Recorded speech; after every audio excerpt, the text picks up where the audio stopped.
There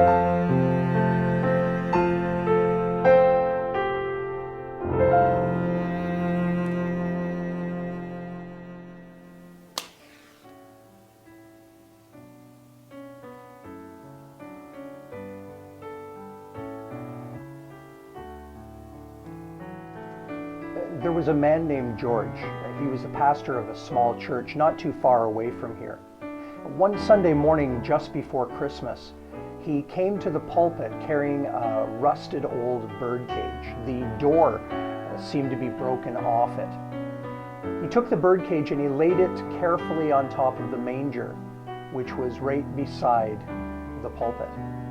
"I was walking through town yesterday," said George to his congregation, "and I saw a young lad carrying this birdcage.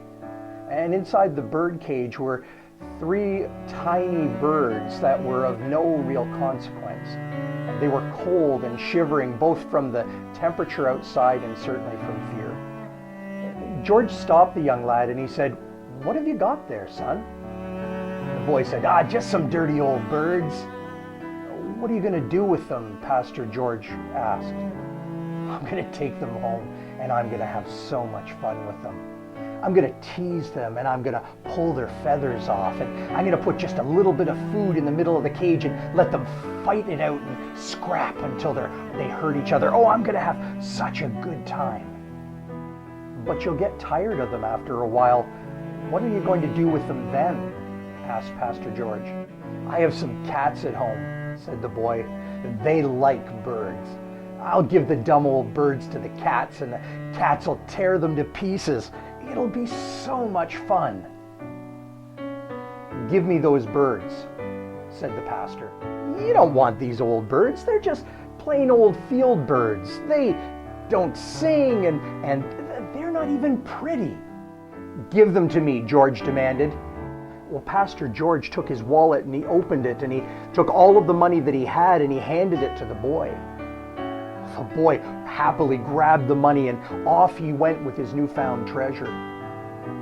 But George picked up that birdcage and he carefully carried it to the edge of town, to that grassy knoll where the big oak tree is. He took the cage and he laid it down gently, and prying open the door, he set those birds free. Well, that explained the old birdcage, but what about the manger? Pastor George continued his story. One day, God noticed the devil prowling around on earth. "What are you doing?" God asked. "I just caught a world full of people," the devil responded. "I tricked them all. I set a trap. I used each other as bait. I knew they couldn't resist. I caught them all."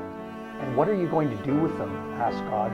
"Oh, don't waste your time on them," said the devil. "You'll love them and they'll hate you in return.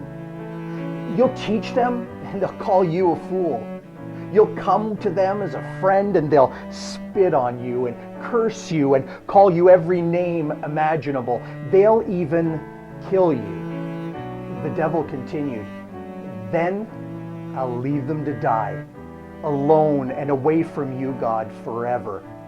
No, you don't want these people after I'm done with them.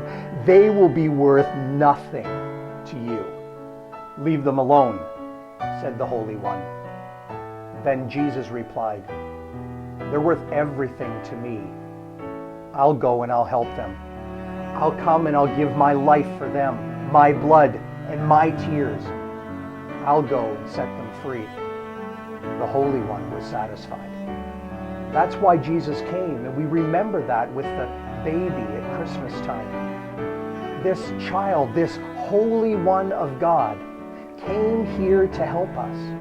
He came to live and then to die. On the cruel cross, he gave everything for you and me. Do you believe that? Pastor George then picked up the cage from the manger and he walked away from the pulpit. See, Jesus did not come to point an accusing finger, telling the world how bad it was. He came to help. He came to set things straight again. Jesus came to set us free.